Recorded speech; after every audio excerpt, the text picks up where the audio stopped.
नमस्कार दोस्तों, स्वागत है आपका द न्यूज लॉन्चर के इस यूट्यूब मंच पर। दोस्तों, कोई राज्यपाल नरेंद्र मोदी के स्टैंड की अवहेलना करे, उस स्टैंड की खिल्ली उड़ाता हुआ, ठेंगा दिखाता हुआ दिखाई दे तो मौजूदा व्यवस्था में इसे किस अमृतकाल का परिचायक माना जाए? आखिर वो कौन सी रवायत है और क्यों एक संवैधानिक पद पर बैठा हुआ व्यक्ति आखिर नरेंद्र मोदी की बातों को, उनके स्टैंड को ही ठेंगा दिखाता हुआ दिख रहा है? यूं कहें कि नरेंद्र मोदी को एक तरह से अज्ञानी और बेहद कम जानकारी वाला व्यक्ति साबित करने पर तुला हुआ है। हम बात कर रहे हैं मणिपुर के राज्यपाल अजय भल्ला के एक निर्णय की, और कैसे उस निर्णय ने नरेंद्र मोदी को कटघरे में खड़ा कर दिया, उन्हें बगले झांकने पर मजबूर कर दिया। और ऐसा लग रहा है कि इस देश में नरेंद्र मोदी से ज्यादा अज्ञानी कोई व्यक्ति ही नहीं है, यह साबित करने पर तुल गए राज्यपाल अजय भल्ला। मणिपुर के राज्यपाल हैं अजय भल्ला, और राज्यपाल का एक फैसला आया मुख्यमंत्री के इस्तीफे के तत्काल बाद कि विधानसभा के सत्र को ही उन्होंने अमान्य घोषित कर दिया। यानी जो विधानसभा का सत्र शुरू होने वाला था उसे ही अमान्य घोषित कर दिया। राज्यपाल के पास अधिकार है सदन के सत्र को बुलाने का, आहूत करने का, लेकिन किस शर्त पर? मंत्रिपरिषद की सलाह पर वो सत्र को बुलाने का काम करता है। पंजाब में भी यही विवाद उठा था भगवंत मान सरकार और राज्यपाल के बीच कि सत्र बुलाने के लिए वो तैयार नहीं थे, और तब सुप्रीम कोर्ट ने सख्त दिशा निर्देश दिए थे कि कैबिनेट की सिफारिशें माननी होंगी, सत्र बुलाना होगा। अब मुख्यमंत्री ने इस्तीफा दे दिया। सत्र को स्थगित करना है या नहीं करना है, यह कार्यवाहक मंत्रिपरिषद और स्पीकर के बीच का मामला था। राज्यपाल कैसे कूद गए? और बड़ा सवाल खड़ा हो गया कि 6 महीने के भीतर 2 सत्र, जो एक परंपरा रही है, नियम रहा है, यूं कहें परंपरा नहीं बल्कि संविधान की मूल भावना और नियम रहा है कि 6 महीने के भीतर एक विधानसभा के कार्यकाल में कम से कम 2 सत्र आहूत हो जाने चाहिए। यानी 2 सत्रों के बीच 6 महीने से ज्यादा का गैप नहीं होना चाहिए। तो ये गैप की परंपरा को भी उन्होंने तमाम चीजों को दरकिनार कर एक तरह से एक नई असंवैधानिक व्यवस्था की तरफ देश को लेकर जा रहे हैं। आश्चर्य तब होता जब राज्यपाल के पद पर कोई कानून संविधान को नहीं जानने वाला व्यक्ति काबिज होता। लेकिन अजय भल्ला तो गृह सचिव रहे हैं, और गृह सचिव रहे हैं तो ऐसे ही कहीं से उठा करके नहीं बिठा दिए गए होंगे। कम से कम यूपीएससी की परीक्षा पास की होगी, आईएएस अधिकारी बने होंगे, यूपीएससी की परीक्षा पास की होगी तो bare act, Laxmikanth, DD Basu सब पढ़े होंगे, भारत का संविधान भी पढ़े होंगे। उन्हें इस बात की जानकारी तो जरूर होगी कि सत्र को अमान्य नहीं किया जा सकता बल्कि सत्र को स्थगित किया जा सकता है, और वो उनके अधिकार क्षेत्र से बाहर की बात है। और इस सत्र को स्थगित करने से 6 महीने से ज्यादा का गैप हो जाएगा विधानसभा सत्र के बीच, और ये नरेंद्र मोदी के स्टैंड के खिलाफ होगा। वो फैसला वो कैसे ले गए? क्योंकि नरेंद्र मोदी 6 महीने के भीतर 2 सत्र होने चाहिए, इसको लेकर वो सुप्रीम कोर्ट तक चले गए थे। 5 मेंबर की बेंच तक बन गई थी। और उन नरेंद्र मोदी, जो इस देश में संविधान का ज्ञाता मैं नरेंद्र मोदी को मानता हूं, बड़े पढ़े लिखे और जानकार व्यक्ति हैं, इंटायर पॉलिटिकल साइंस की पढ़ाई पढ़ी है, आखिर उनको अजय भल्ला ने कैसे चैलेंज कर दिया? आखिर जो नरेंद्र मोदी 6 महीने के अंदर सत्र होना चाहिए, 6 महीने से ज्यादा का गैप नहीं होना चाहिए, इसको लेकर जेम्स माइकल लिंगदो उस वक्त के मुख्य चुनाव आयुक्त से भिड़ गए थे और सीधा सीधा बयान दिया था कि क्या वो इटली से आए हैं और क्या वो सोनिया गांधी से लिंगदो साहब चर्च में मिलते हैं। इस हद तक नरेंद्र मोदी चले गए थे। उन नरेंद्र मोदी के विरोध में जाने की, उनके स्टैंड के विरोध में कैसे चले गए अजय भल्ला? क्या उन्हें इस बात का एहसास नहीं है कि इस देश के अंदर नरेंद्र मोदी के विरोध में जाना, वो भी उनके द्वारा अपॉइंटेड व्यक्ति है, वो उनकी सरकार के द्वारा अपॉइंटी है, राष्ट्रपति के द्वारा अपॉइंट किए गए हैं, उनकी सरकार की मर्जी पर, मोदी सरकार की मर्जी पर, फिर कैसे वो ऐसा कर बैठे? वो कोई ममता बनर्जी नहीं है, वो कोई नीतीश कुमार नहीं है, वो कोई योगी आदित्यनाथ नहीं है जो नरेंद्र मोदी की मर्जी से नहीं बल्कि राज्य की जनता और राज्य के विधायकों की मर्जी से है। लेकिन अजय भल्ला साहब राजभवन में बैठे हैं तो राष्ट्रपति के प्रासाद पर्यंत, यानी नरेंद्र मोदी सरकार की कैबिनेट के इच्छा के अनुरूप उनके प्रासाद पर्यंत उनका कार्यकाल है। जब चाहे सरकार उन्हें उनके कार्यकाल को टर्मिनेट कर दे। फिर वो नरेंद्र मोदी के स्टैंड के खिलाफ चले गए। और ये बड़ा रोचक वाकया है दोस्तों, जो संवैधानिक संकट मणिपुर में खड़ा हुआ है। और इसके पहले जब नरेंद्र मोदी ने इसी बात पर जोर दिया था तो मामला सुप्रीम कोर्ट पहुंच गया था। और क्या था वो वाकया, जब वो वाकया आप सुन लेंगे तो आपको पूरी तरह से यकीन हो जाएगा कि अजय भल्ला ने एक तरह से नरेंद्र मोदी को ठेंगा दिखा दिया, कड़ी चुनौती दे दी है। यह वाकया है 2002 का। 2002 के जून महीने में जब गुजरात में भीषण सांप्रदायिक बवाल हुआ था, उसके तत्काल बाद कुछ ही महीनों के बाद गुजरात की विधानसभा को समय से पहले उस वक्त के मुख्यमंत्री नरेंद्र मोदी ने भंग कर दिया था। और उनका जोर था कि जल्द से जल्द चुनाव कराया जाए। लेकिन उस वक्त के मुख्य चुनाव आयुक्त James Michael Lyngdoh, James Lyngdoh उन्हें कहते थे, तो लिंगदोह साहब का कहना था कि विधानसभा में चुनाव कब होगा, भंग होने की तिथि से 6 महीने का वक्त होता है, जो संवैधानिक व्यवस्था है। और उन 6 महीने में चुनाव आयोग के ऊपर निर्भर करता है कि कब हालात को अनुकूल पाए और चुनाव कराए। यह उसका जुरिस्डिक्शन है, यह उसका प्रेरोगेटिव है, उसका अधिकार है, ना कि किसी मुख्यमंत्री का अधिकार है। और जिस तरह की आलोचना उन्होंने की कि क्या वो इटली से आए हैं लिंगदोह साहब, और क्या वो चर्च में सोनिया गांधी से मिलते हैं, उसकी आलोचना मुरली मनोहर जोशी से लेकर अटल बिहारी वाजपेयी तक ने की थी नरेंद्र मोदी के उस बयान की। तो जिस तरह के हालात बने थे, अंततः सुप्रीम कोर्ट में जाना पड़ा। सुप्रीम कोर्ट ने संविधान पीठ बनाई और उस पीठ में chief justice BN Kirpal, justice BN Khare, justice KG Balakrishnan, justice Arijit Pasayat और एक और जस्टिस अशोक भान, ये 5 लोग उस बेंच में थे।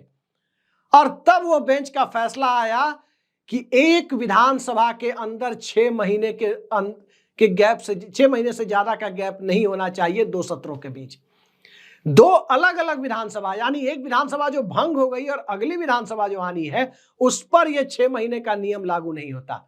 लेकिन अभी मणिपुर की विधानसभा का अस्तित्व बचा हुआ है। मणिपुर की विधानसभा अभी भंग नहीं हुई है और वहां सत्र को अमान्य करने के कारण 6 महीने से ज्यादा होने में देर नहीं लगेगी। और सत्र 6 महीने से ज्यादा यदि गैप हो गया तो यह गंभीर संवैधानिक अपराध माना जाएगा। तो जो राज्यपाल है, क्या वो संवैधानिक अपराध को न्योता दे रहे हैं?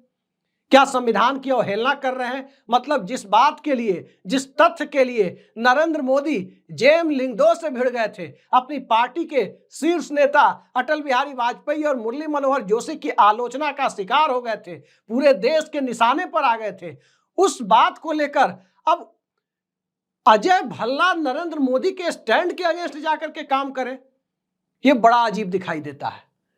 कैसे हो गया, कैसे वो UPSC पास कर गए और उनको इंटरव्यू बोर्ड में किसने नंबर दिया? अब उस आदमी को ढूंढकर उसे जरूर भारत रत्न देना चाहिए जो अजय भल्ला जैसे व्यक्ति का सिलेक्शन UPSC के बोर्ड में किया होगा। खैर, अब भल्ला जी तो चले गए मणिपुर, और मणिपुर में वो असंवैधानिक काम कर रहे हैं कि सत्र को ही अमान्य घोषित कर रहे हैं। अब सवाल उठता है कि सत्र को अमान्य कैसे घोषित कर दिया? और जो तर्क उनके पक्ष में लोग दे रहे हैं कि सरकार का इस्तीफा हो गया इसलिए सत्र अमान्य हो गया। सरकार ने इस्तीफा दिया तो अजय भल्ला साहब ने वहां राष्ट्रपति शासन नहीं लगाया। सरकार ने इस्तीफा दिया तो भल्ला साहब ने ही कहा कि N बीरेन सिंह की कैबिनेट नई व्यवस्था होने तक अपने पद पर बनी रहेगी। और इस देश में परंपरा है कि कार्यवाहक सरकारों ने भी सत्र बुलाया है। केंद्र सरकार के 2 उदाहरण मैं आपके सामने रखता हूं। 1991 में 6 मार्च 1991 को प्रधानमंत्री चंद्रशेखर ने इस्तीफा दे दिया था। बावजूद इसके 13 मार्च को सत्र बुलाया गया और लेखानुदान पास कराया गया। साथ ही सांसदों के वेतन और पेंशन में वृद्धि का प्रस्ताव भी पारित किया गया। 1 हफ्ते बाद ठीक इसी तरह 17 अप्रैल 1999 को 1 वोट से अटल बिहारी वाजपेयी की सरकार गिर गई थी। उसी दिन उन्होंने इस्तीफा दे दिया, लेकिन 22 अप्रैल को थोड़ी देर के लिए संसद का सत्र बुलाया गया और संसद का सत्र बुलाकर आनन फानन में ध्वनि मत से बिना किसी चर्चा के केंद्रीय बजट को पास कर दिया गया था। उस वक्त भी कार्यवाहक हो गए थे अटल बिहारी वाजपेयी और उसके पहले चंद्रशेखर, दोनों प्रधानमंत्री कार्यवाहक हो गए थे, तब भी सत्र बुलाया गया था। आज जब मुख्यमंत्री मणिपुर में कार्यवाहक हो गए तो इस तर्क पर कि मणिपुर में सरकार कार्यवाहक हो गई तो सत्र नहीं बुलाया जा सकता और सत्र को अमान्य कर दिया, ये अपने आप में गले उतरने वाला तर्क नहीं है। गले उतरने वाला तर्क इसलिए भी नहीं है क्योंकि सत्र को अमान्य करने, सत्र को स्थगित करने, अमान्य करने की तो कोई व्यवस्था ही नहीं है। संसद सत्र कैसे इनवैलिडेट हो सकता है? अमान्य करने का मतलब क्या हुआ कि ये इलीगल हो गया। संसद या विधानसभा का सत्र कैसे इलीगल हो सकता है? हम अपने दर्शकों से पूछना चाहते हैं कि कमेंट बॉक्स में बताइए कि कैसे भला संसद और विधानसभा का सत्र इलीगल हो सकता है, अमान्य हो सकता है।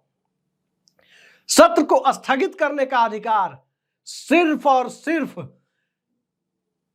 विधानसभा के स्पीकर को या संसद में लोकसभा के अध्यक्ष को जाता है। यह अधिकार किसी गवर्नर के पास नहीं है। सत्र को आहूत करने के लिए कैबिनेट की सिफारिशें जो गवर्नर के ऊपर या राष्ट्रपति के ऊपर बाध्यकारी है, उससे वो पीछे नहीं हट सकते, तो वहां भी कैबिनेट के पास है। उनकी सिफारिशों पर वो सत्र को बुला तो सकते हैं। स्थगित करने का अधिकार संविधान ने आर्टिकल 174 के तहत, 174(1) हो या 174 के बाकी सब सेक्शन को पढ़े तो साफ जाहिर होता है कि कहीं भी अधिकार किसी भी परिस्थिति में गवर्नर को नहीं दिया गया है। लेकिन भल्ला साहब लोकतंत्र में ताला लगाने के लिए बैठे हुए हैं, ऐसे लग रहा है। एक बिहार में गवर्नर आए थे बूटा सिंह, यूनिक फैसला लिया था बूटा सिंह ने जिस विधानसभा का गठन नहीं हुआ उसे ही भंग करवा दिया था, उसे भी सुप्रीम कोर्ट ने असंवैधानिक कहा था। एक आए थे उत्तर प्रदेश में रोमेश भंडारी, उन्होंने आधी रात को जगदंबिका पाल को मुख्यमंत्री बना दिया था और पाल साहब भूतपूर्व मुख्यमंत्री से ज्यादा अभूतपूर्व मुख्यमंत्री के रूप में प्रसिद्ध हो गए थे। तो इस देश में गवर्नर लोगों के द्वारा असंवैधानिक काम किए जाने के कई सारे उदाहरण हैं, लेकिन अजय भल्ला से तो यह उम्मीद नहीं थी। अजय भल्ला, कम से कम बूटा सिंह नहीं थे, अजय भल्ला, रोमेश भंडारी भी अधिकारी ही रहे थे, लेकिन अजय भल्ला से ये उम्मीद नहीं थी।